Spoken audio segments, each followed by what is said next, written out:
여러분, 우리가 어떤 회사에 들어간다든지 학교에 들어갈 때 이렇게 면접을 보잖아요. 그때 단골 질문이 이런 질문이 있습니다. 여러분의 인생에 가장 기억에 남는 경험이 무엇입니까? 이런 질문들을 합니다. 또는 본인이 성장 과정에서 가장 기억에 남는 경험이 뭔가요? 이런 질문들을 합니다. 이게 단골 메뉴입니다. 여러분에게 인생을 살아오면서 가장 기억에 남는 사건이 있다면 무엇일까요? 아마 사람마다 다 다르겠죠. 그런데 베드로는 자기의 편지를 쓰면서 내 인생에 이런 경험을 했다, 이렇게 자기의 경험을 소개를 하면서 오늘 이 이야기를 했습니다. 베드로후서 1장 16절부터 19절에 보면 이런 얘기를 해요. 우리 주 예수 그리스도의 능력과 강림하심을 너희에게 알게 한 것이 교묘히 만든 이야기를 따른 것이 아니요 지어낸 것이 아니라는 거예요. 우리는 그의 크신 위엄을 친히 본 자라. 지극히 큰 영광 중에 이런 소리가 그에게 나기를 이는 내 사랑하는 아들이요 내 기뻐하는 자라 하실 때에 그가 하나님 아버지께 존귀와 영광을 받으셨느니라. 이 소리는 우리와 그와 함께 거룩한 산에 있을 때에 하늘로부터 난 것을 들은 것이라. 그러니까 베드로는 아마 이 평생에 예수님과 함께 다니면서 했던 경험들, 물론 정말 여러 가지 기억에 남는 기적들을 보았죠. 근데 그 이야기들 가운데 오늘의 이 이야기를 내가 변화산에 있을 때 이런 경험을 했다, 이렇게 이야기하는 것을 보게 됩니다. 그러니까 예수님의 위엄을 목격한 자다, 그렇게 선언을 하는 거죠. 이 이야기는 28절에 보니까 이 말씀을 하신 후 8일쯤 되어 라고 시간을 이야기합니다. 이 말씀을 하신 후라고 하는 것은 이게 이제 베드로가 예수님이 누군지를 고백하는 신앙 고백의 사건을 이야기를 하는 겁니다. 너희는 나를 누구라 하느냐라고 하는 질문에 베드로가 주는 하나님의 그리스도십니다 라고 고백을 하게 되고, 그 고백 이후에 예수님께서는 그 하나님의 그리스도가 어떤 의미인지를 풀어서 설명을 해 주십니다.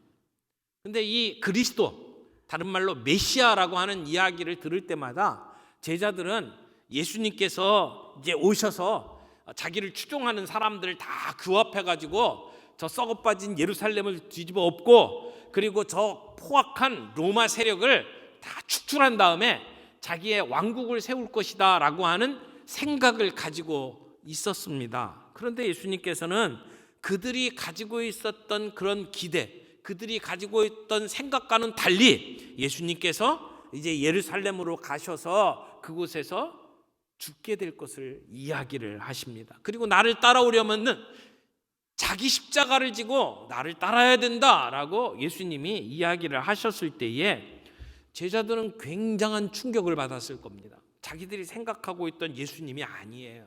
예수님을 따라간다는 것이 자기들이 생각했던 의미가 아니라는 것을 제자들이 깨달았을 때 그들은 마치 망치로 머리를 두들겨 맞은 것처럼 아마 놀랐을 것입니다. 어떤 제자들은 그 이야기를 듣고 한숨을 쉬면서 하늘을 쳐다봤을지도 몰라요. 제자들 사이에 수군거리는 일들이 생겼습니다. 분위기가 안 좋았죠. 하지만 예수님께서 한 이 메시지는 굉장히 중요한 메시지입니다. 예수님의 제자가 되기 위해서는 십자가와 부활의 의미를 제대로 이해해야만 했습니다. 이 진리를 깨닫지 못하고서는 예수님의 제자라고 말할 수가 없었습니다. 하지만 소화하기가 쉽지 않았어요. 마음이 편치 않았어요. 마음속에 두려움이 찾아왔을 겁니다. 예수님은 그런 제자들에게 자신이 어떤 존재인지를 계속해서 보여주시는 겁니다. 오늘 본문은 이런 이야기들이 있은 뒤에 일주일이 지나서 있게 된 일이라고 말씀을 하는 겁니다. 28절 보겠습니다. 이 말씀을 하신 후 8일쯤 되어 예수께서 베드로와 요한과 야고보를 데리고 하시러 산에 올라가사. 자, 오늘 예수님이 보여주시는 모습의 첫 번째는 예수님은 기도하시는 예수님이십니다. 예수님은 베드로와 또 요한과 야고보를 데리고 기도하러 산에 올라가셨습니다. 가장 가깝게 예수님을 모시는 제자들 셋을 데리고 기도하러 산에 올라가셨습니다. 그리고 예수님은 기도하셨어요. 예수님의 기도가 아마 길었던 것 같아요. 그러니까 예수님과 함께 간 제자들이 거기서 또 잠을 잤습니다. 그냥 깊이 졸았어요. 이게 뭐라 그럴까요? 그 비몽사몽간에 예수님과 함께 시간을 보낸 것을 보게 되면 예수님의 기도가 너무 길었든지 아니면 제자들로 쫓아다니는 게 너무 피곤하고 힘들어서 눈만 감으면 잠을 잤든지 아마 둘 중에 하나가 아니었을까 싶습니다. 그런데 예수님은 중요한 사건이 있을 때마다 기도하시는 모습으로 누가가 소개를 하고 있습니다. 그러니까 누가가 어떤 이야기를 할 때마다 예수님이 기도하셨다라고 하는 이야기를 계속하고 있어요. 그것을 보면 예수님의 기도는 하나님의 뜻을 발견하고 그 하나님의 뜻을 받아들이는 수단이었습니다. 또 이 기도를 통해서 자신을 따르는 제자들을 위해서 하나님께 부탁하는 기도를 드리시지 않았을까, 그렇게 생각이 듭니다. 지금 예수님과 함께 지금 잠자고 있는 이 제자들을 보면서 예수님은 이들이 내가 누군지를 깨닫게 해 주옵소서, 이들이 십자가와 부활의 의미를 제대로 이해하게 해 주옵소서, 아마 예수님은 그렇게 기도하지 않았을까 싶습니다. 그리고 그 기도하는 중에 예수님이 변화되었죠. 예수님의 변화는 기도를 통해서 나타난 것이었습니다. 예수님의 능력은 기도로부터 시작됩니다. 기도의 능력으로 예수님이 변화되고 그리고 그의 옷이 빛났다, 이렇게 말할 수가 있습니다. 예수님의 용모가 변화되고 그리고 그의 옷이 환하게 희어진 모습은 이것은 초자연적인 역사입니다. 여러분, 우리가 열심히 기도한다고 우리의 모습이 변화됩니까? 막 갑자기 얼굴에서 빛이 나고 제 머리 위에 이렇게 하얀 띠가 이렇게 보이고 그런 일이 별로 없죠. 예수님의 모습이 변화됐다, 이건 초자연적인 역사입니다. 예수님의 입고 다니시는 옷은 땀 냄새로 범벅이 되어 있었고 그리고 누더기 같은 옷이었습니다. 그 당시의 옷은 통으로 짠 옷이었잖아요.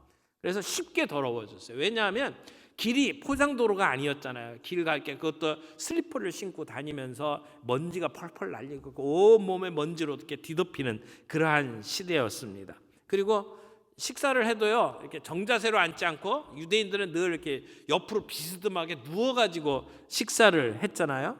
또 사람들이 노숙을 할 때에는 그 통으로 짠 옷이 그게 담요 역할을 했습니다. 그러니까 늘 입고 다니는 것이었어요. 그런 옷이 갑자기 광채가 납니다. 세상에서 빨래하는 사람이 그렇게 희게 할 수 없을 만큼 하얀 옷으로 바뀝니다. 이것은 일반적으로 우리가 경험할 수 없는 초자연적인 사건이다 라고밖에 말할 수가 없습니다. 예수님의 기도를 통해서 이런 일들이 벌어지는 것을 오늘 우리는 봅니다. 여러분, 성령님이 우리 가운데 하시는 사역 가운데 가장 핵심적인 사역은 우리로 하여금 깨닫게 하시는 사역입니다.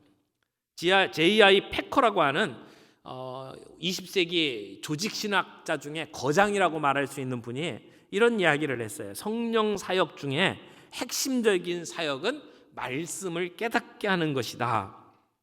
하나님의 말씀은 하나님의 감동으로 된 것입니다. 그러므로 그 말씀의 뜻을 가장 잘 이해하도록 돕는 분이 성령님이시죠. 성령님은 우리가 기도할 때에 우리의 곁에서 우리를 깨닫게 만드시는 일들을 하십니다. 오늘 주님은 그런 기도를 하셨을 거예요.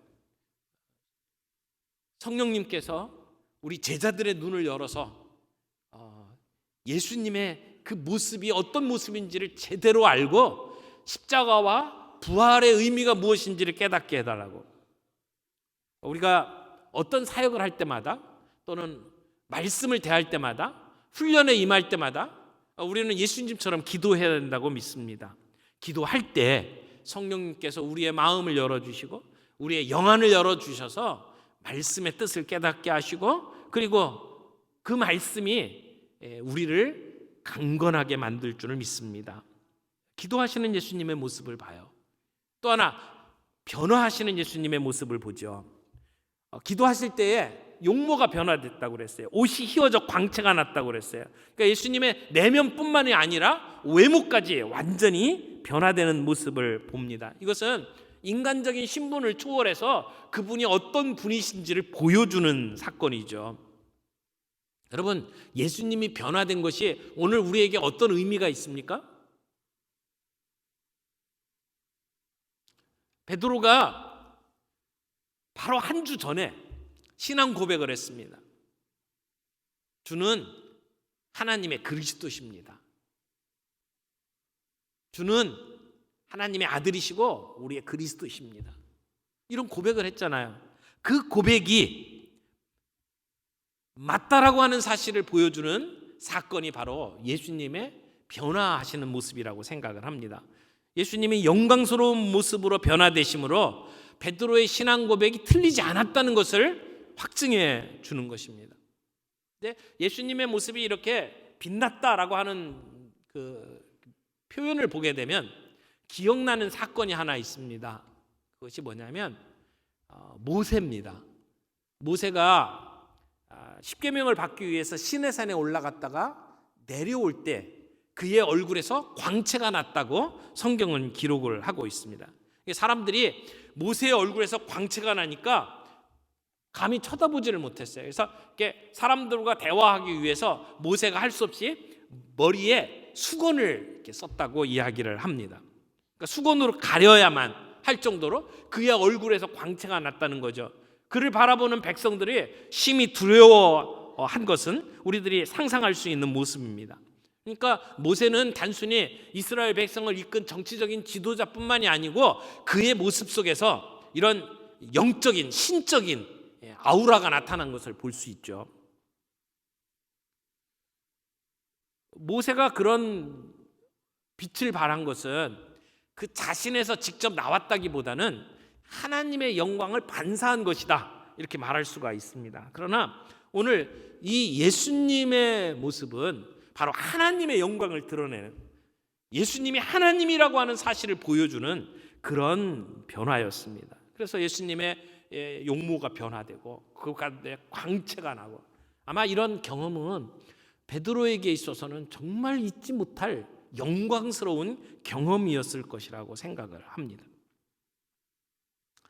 어떻게 보면 바울이 다메섹으로 가는 도중에 하늘에서 빛이 비치고 그리고 예수님의 음성을 듣잖아요. 그런 장면과 유사한 그런 모습으로 오늘 이 본문이 우리에게 설명을 하고 있습니다. 그런데요, 오늘 예수님이 이 변화한 사건은 앞으로 우리도 이렇게 변화될 것이라고 하는 것의 약속과 같습니다. 어떻게 보면 우리가 변화될 것을 보여주는 맛배기와 같은 것일지도 모릅니다. 바울이 고린도후서 3장 18절에 이렇게 기록을 합니다. 우리가 다 수건을 벗은 얼굴로 거울을 보는 것 같이 주의 영광을 보매. 여기 수건을 벗는다라고 하는 것은 모세 생각을 하면 되죠. 너무나 광채가 나서 수건을 가렸었는데 수건을 벗은 얼굴로 거울을 보는 것처럼 우리가 주님의 영광을 본다고 바울이 이야기를 합니다. 그리고 또 이렇게 얘기를 해요. 그와 같은 형상으로 변화하여 영광에서 영광에 이르니 곧 주의 영으로 말미암음이라. 오늘 우리가 그런 예수님의 모습으로 변화될 것이라고 사도 바울은 이야기를 합니다. 이것을 보면 예수님께서 부활하신 모습이 어떤 모습이실지를 우리는 짐작할 수 있습니다. 예수님께서 재림하실 때에 어떤 모습으로 오실지 우리는 상상할 수가 있습니다. 비록 우리는 우리의 눈으로 그 변화하신 그 모습을 보지는 못했지만, 그러나 베드로가 봤던 기록을 통해서 우리는 예수님이 어떤 모습으로 오실지를 상상할 수 있다는 겁니다. 그럴 때 우리는 예수님이 이런 모습으로 우리에게 나타나실 것이다, 우리는 사모할 수가 있습니다. 또 우리의 장래의 모습을 상상할 수 있습니다. 우리도 언젠가 주님과 만나는 그때에 예수님과 같은 모습으로 변화될 것이다. 우리는 그렇게 변화될 사람들입니다. 우리의 썩어질 모습으로 살아가는 것이 아니라 예수님과 같은 영광스러운 모습으로 변화될 사람들입니다. 아니, 어쩌면 오늘 우리들은 이미 그 변화가 우리 안에 시작되었습니다. 우리는 새로운 피조물입니다. 우리는 점점 주님을 닮아가고 있습니다. 그렇게 변화되는 과정 속에 오늘 우리가 살아가고 있습니다. 얼마나 놀라운 일입니까? 우리와 같은 몸이 썩지 아니할 영광스러운 모습으로 변화될 것을 내다보면서 살아가는 우리, 그러기에 우리는 감사할 수 있고, 그러기에 그런 모습을 우리는 내다보면서 사모할 수가 있습니다. 예수님께서 기도하는 모습 보여주셨죠? 변화하는 모습을 봤어요. 근데 또 예수님은 모세와 엘리야와 만나고 계십니다. 그리고 함께 대화를 합니다. 여기 30절에 보니까 문득 두 사람이 예수와 함께 말하니 이는 모세와 엘리야라. 모세가 더 오래된 사람이죠. 그러니까 모세와 엘리야를 이야기를 해요. 근데 예수님은 왜 그 시간에 모세와 엘리야를 만날까요?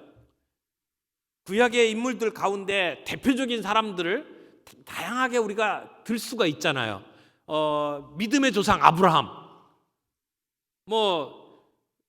민족의 영웅 다윗, 그 외에도 정말 대단한 선지자들 많잖아요. 이사야, 에레미야, 다니엘, 이런 선지자들이 많은데 왜 예수님은 여기 모세와 엘리야를 만나고 계실까요? 누가는 성경을 이야기할 때 늘 구약 성경을 이렇게 요약을 했어요. 율법과 선지자. 그래서 하나님 사랑, 이웃 사랑을 율법과 선지자의 강령이니라 이렇게 가르쳤잖아요. 근데 율법 그러면 대표할 수 있는 사람이 모세지요. 모세가 시내산에 올라가서 십계명을 받았습니다. 율법을 받았습니다. 그래서 율법하면 모세 오경을 생각하게 되고, 모세야말로 율법의 대표자죠. 그리고 선지자를 이야기합니다. 성경에 선지자를 통해서 앞으로 메시아가 올 것이다 라고 하는 예언을 끊임없이 했습니다. 예수님은 갑자기 나타난 어떤 사람이 아니고 선지자들을 통해서 끊임없이 예언되어 온 바로 그 메시아라고 하는 것을 성경이 계속해서 강조합니다.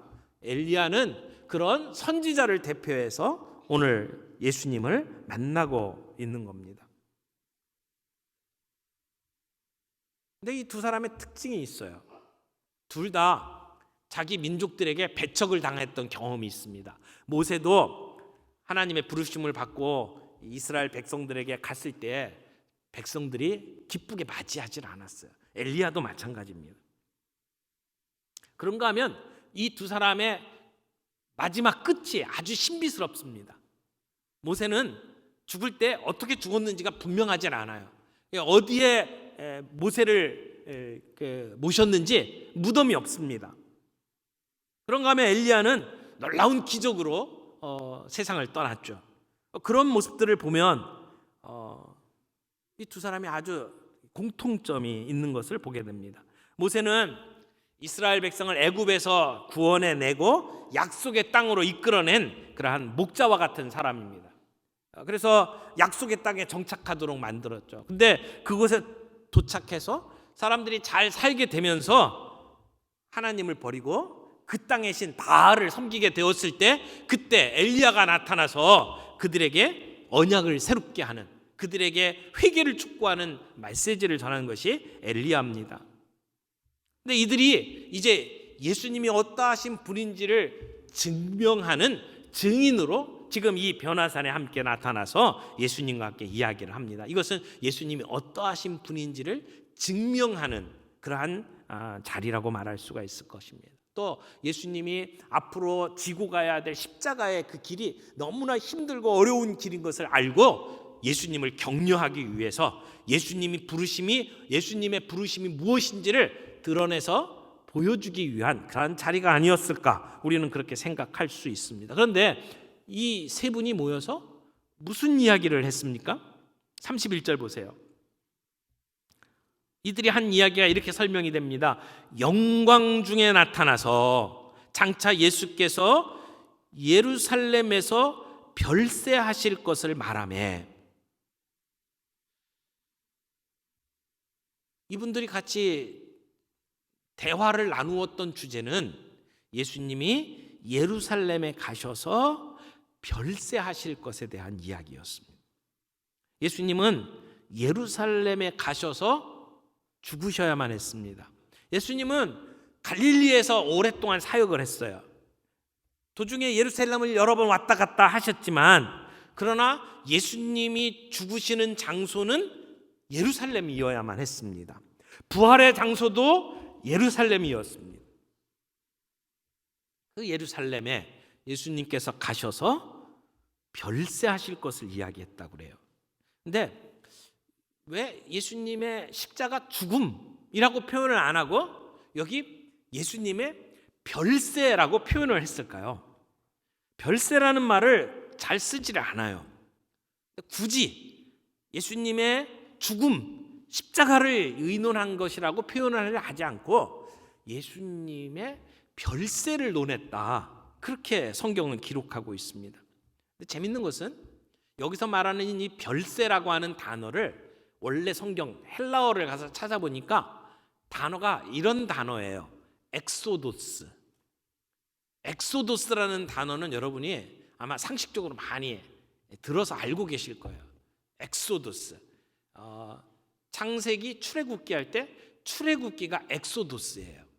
그러니까 애굽 땅에 갇혀 있던 그 종살이하던 이스라엘 백성들이 애굽을 탈출하는 것을 엑소도스라고 표현을 했습니다. 그러니까 말 그대로 따지면 출발 또는 이렇게 안에 있다가 밖으로 나가는 것을 엑소도스라고 이야기를 하는 거예요. 근데 예수님 당시에 이 엑소도스라고 하는 단어는 죽음을 이렇게 완곡하게 표현할 때 엑소도스라고 사용하기도 했습니다. 그러니까 예수님의 죽음을 그냥 단순히 죽음이라고 표현 안 하고 엑소도스라고 표현을 해서 설명을 하는 거예요. 그러니까 엑소도스가 뭐냐면 떠나는 거예요. 이별하는 거예요. 그러니까 어디를 떠나서 어디로 간다 그럴 때 엑소도스라는 단어를 사용을 했다는 것입니다. 그러면 왜 죽음이라는 단어를 사용하지 않고 별세라고 하는 단어를 사용을 했을까요? 그것은 단순히 예수님이 죽는 것으로 끝나는 게 아니고 예수님이 어디로 간다라고 하는 것을 설명하기 위해서 이 단어를 굳이 사용했다고 말할 수밖에 없습니다. 그러니까 어떻게 보면 영적인 의미에서 예수님의 십자가의 죽음은 출애굽이다, 이렇게 말할 수가 있다라는 것이죠. 노예 상태에서 벗어나 가나안 땅으로 가는 것과 같은 의미를 갖는 것이 십자가의 죽음이라고 말할 수가 있어요. 마치 우리가 배낭을 메고 공항에서 비행기를 타고 떠나는 것 같은 그런 느낌을 여기 엑소도스가 담고 있습니다. 육체에 매이고 죄에 갇혀있던 우리를 하나님의 나라로 떠나도록 만드는 사건이 십자가의 죽음이라고 하는 것입니다. 죽음 그 자체는 슬픈 일입니다. 하지만 예수님의 죽음은 슬픔만이 아닙니다. 왜냐하면 끝이 아니기 때문에 그렇습니다. 새로운 세계를 향해서 출발하는 것을 의미하는 것입니다. 그러니까 십자가는 역설이 담겨져 있는 십자가입니다. 예수님이 십자가에 죽으신 것은 자신만을 위한 것이 아닙니다. 자신을 따르는 모든 사람들을 위한 것입니다. 그러니까 우리가 죄악 가운데에서 탈출하는 것은 예수님의 엑소도스를 통해서 가능한 일이다, 그렇게 말할 수가 있습니다. 그러니까 우리 모두를 하나님 나라로 이끌기 위한 출발이 십자가의 죽음이라고 말을 하는 겁니다. 지금 이 세 분이 함께 모여서 그 예수님의 십자가의 죽음과 부활을 이야기하면서 별세라고 표현을 한 그 일을 놓고 의논을 했다라고 말할 수 있습니다. 여러분, 우리의 신앙생활은 늘 이 두 가지가 함께 있어야 돼요. 영광과 고난. 예수 믿고 살아가는 삶은 영광만 있는 게 아니에요. 영광 전에 고난이라는 게 있어요. 고난을 빼놓고 영광만 말할 수가 없습니다. 그러나 우리는 현실적인 문제에 부딪히면 영광은 잊어버리고 고난만 생각하면서 살아갈 때가 참 많아요. 우리의 육신이 아프고 우리의 삶이 너무 힘들고 우리 돌아가는 상황을 보면 속상하고 다 고난이죠. 그러나 고난만 바라보면 우리가 이 세상을 힘있게 살아갈 수가 없습니다. 우리의 눈은 영광을 볼 수 있어야 합니다. 십자가는 비참한 죽음의 장소지만 죽음으로 끝나는 것이 아닌 자리라는 것을 우리는 기억을 해야 합니다. 영광을 알면 우리는 고난을 사랑할 수 있습니다. 영광을 알면 우리는 고난을 감당할 수 있는 힘을 얻을 수가 있습니다. 십자가의 진리에 이 역설이 있는 것을 우리는 늘 기억을 해야 합니다. 우리가 늘 고난만 생각하면 사단에게 휘둘리기가 쉽습니다. 마음에 상처받고 그리고 외롭고 우울해질 수 있습니다. 그러나 영광이 있다는 사실을 알게 되면 우리는 그 고난을 기꺼이 감당할 수가 있습니다. 장차 우리에게 나타날 영광을 생각을 하면 고난은 아무것도 아닌 것으로 우리는 볼 수 있다는 것입니다. 우리 안에 이 십자가의 역설이 있기를 바랍니다. 오늘 예수님은 모세와 엘리야와 함께 이 역설을 이야기를 한 겁니다. 별세에 관해서 이야기를 합니다. 여러분, 우리의 삶 속에 이 영광과 고난을 분리하면 안 되는 것을 보여준 사람이 주기철 목사님입니다. 우리 신앙의 선배들 가운데 정말 믿음의 영웅들이 많이 있습니다. 그 중에 한 분이 주기철 목사님이죠. 신사참배 반대하다가 감옥 속에서 5년 동안 옥고를 치르다가 순교를 하신 분이죠. 돌아가시기 전에 고난의 명상록이라고 하는 글을 쓰셨어요. 거기에 내용을 제가 읽어드리겠습니다. 이렇게 썼어요. 주님을 위하여 오는 고난을 이제 내가 피하였다가 이 다음에 무슨 낯으로 주님을 대하리이까?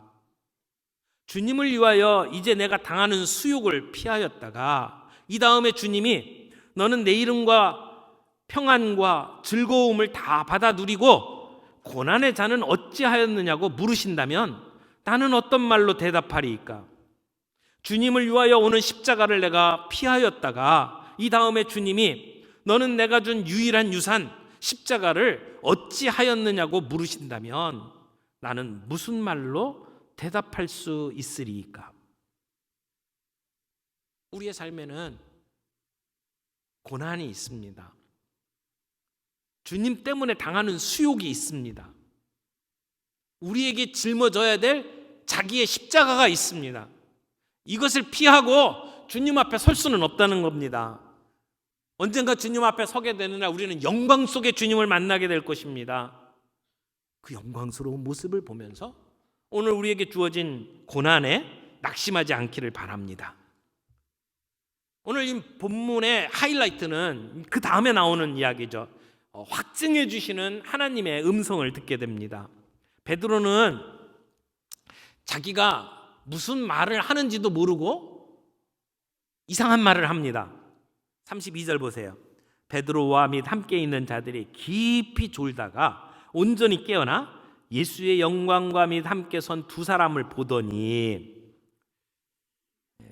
아마 제자들이 정말 예수님 쫓아다니면서 이런저런 일을 하느라고 아마 피곤했을 겁니다. 그래서 기도만 하면 잠이 왔어요.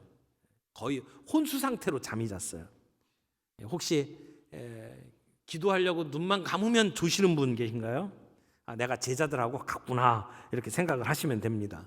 근데요, 그런 제자들이 갑자기 눈을 떴어요. 이 예수님의 영광스러운 모습을 보면서 눈을 번쩍 떴습니다. 그리고 33절에 두 사람이 떠날 때에 이제 모세와 엘리야가 예수님하고 이제 아마 이야기를 막 마무리하고 있겠죠. 막 떠나려고 그랬더니 베드로가 이렇게 이야기를 합니다. 주여, 우리가 여기 있는 것이 좋사오니 우리가 초막 셋을 짓되 하나는 주를 위하여 하나는 모세를 위하여 하나는 엘리야를 위하여 하사이다. 초막 셋을 짓재요. 이스라엘 백성들은 초막절이 되면 자기 집 옆에다가 이렇게 초막을 짓고 거기에서 머물면서 지냈습니다. 광야 생활을 기념하기 위해서 그런 일들을 했죠. 그런데 그런 초막을 셋을 짓자는 겁니다. 아마 예수님하고 모세와 엘리야가 있는 그 영광스러운 모습, 아마 평생 잊지 못할 경이로운 초자연적인 모습에 압도당한 베드로가 이게 계속 지속되었으면 좋겠다, 이런 생각이 있었겠죠. 여러분, 우리가 정말 은혜 받고 정말 마음이 뭐 이렇게 정말 하늘에 있는 것처럼 붕붕 뜬 것, 그런 기분으로 어떤 집회에 참석하든지 어떤 시간을 보내면 이게 계속되기를 원하는 마음이 있잖아요. 사람의 마음이 똑같아요.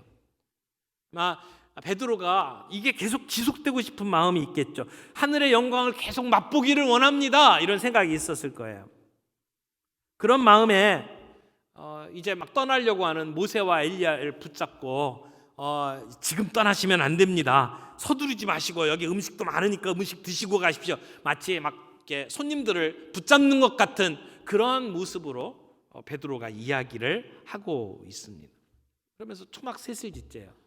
모세를 위해서, 엘리야를 위해서, 예수님을 위해서.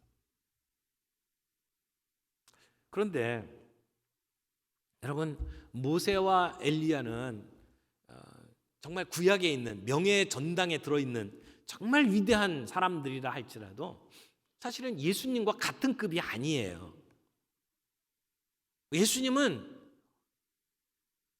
하나님의 아들, 신적인 존재라고 하는 것을 베드로는 깜빡했던 것 같아요.